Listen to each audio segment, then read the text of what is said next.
studying, preparing, good grades, exams, finals.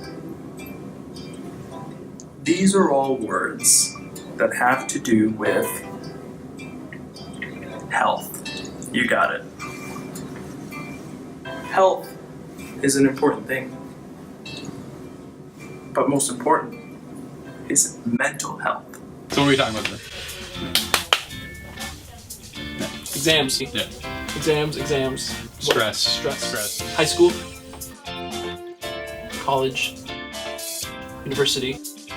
Yeah, exams are happening. Stress. Anxiety. Yeah. Pressure. Yeah. Drinking way too much coffee. Yeah, a lot of caffeine, and Jordan and I have been through it both. Thankfully, not doing that anymore. I'm on the other end of it. Yeah. I get to deliver the exams. But I think you remember, just how much that grade, that mark, that it's your future. It's this. The stakes, it's that, man. The stakes, right? It's huge. Real or artificial. It was. Yeah. They were high. And that anxiety, that stress, that pressure, it can be temporary in the form of you guys are going through exams right now, and hopefully once you're done, you'll do great, and then it dissipates or disappears and totally goes away, and you enjoy your summer.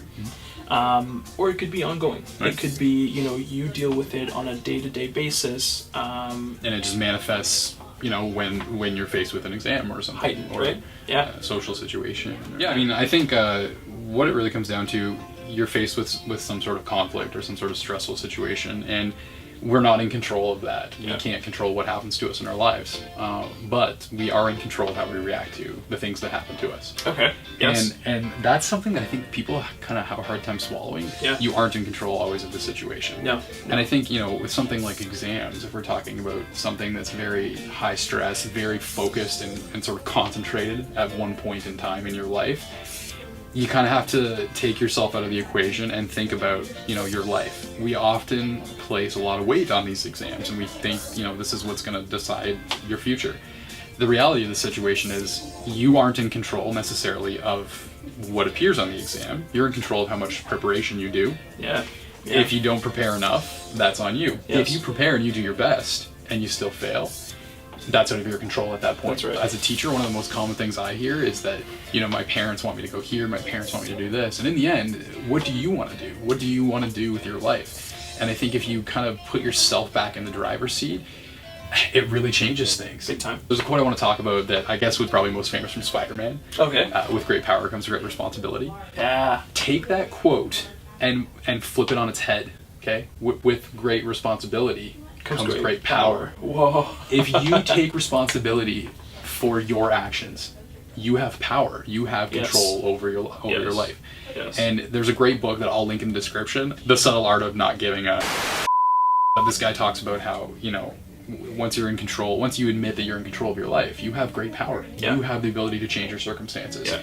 And that comes back to you and you only. Yeah, and I think what Jordan is saying is when you arm yourself and you're ready to take control of a situation, of something that is taking control of you, Yep.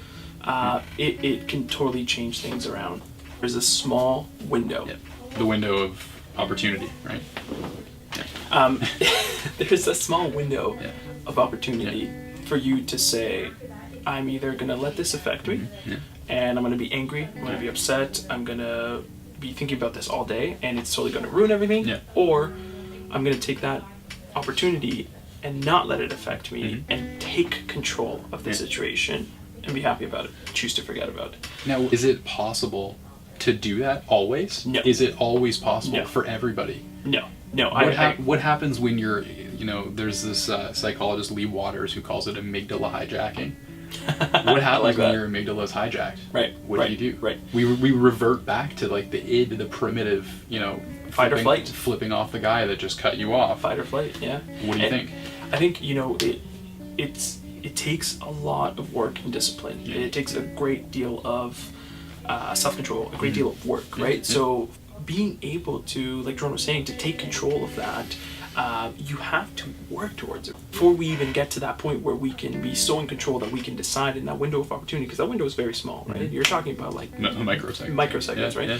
But what if after that situation happens, if we didn't react the way that we wanted to or that we're hoping to have the awareness to say shoot, you know what I mean, and cut it off there. Yeah. Take control. Maybe you tried to jump on the bull and the bull totally kicked you off and got away. Don't just lay there and say, well, too bad, he's gone. Yeah. Get back up and go running after it so that you can take control at that point. You know, you go through life and there's peaks and valleys.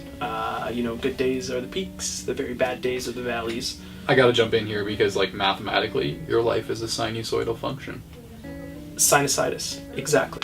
Your life is periodic. Right. You have the hills and the valleys, and they reoccur. Yeah. It's not all valleys. No, it's not and all it's all peaks. That's right. You went to McDonald's, they got your order right, but they forgot ketchup.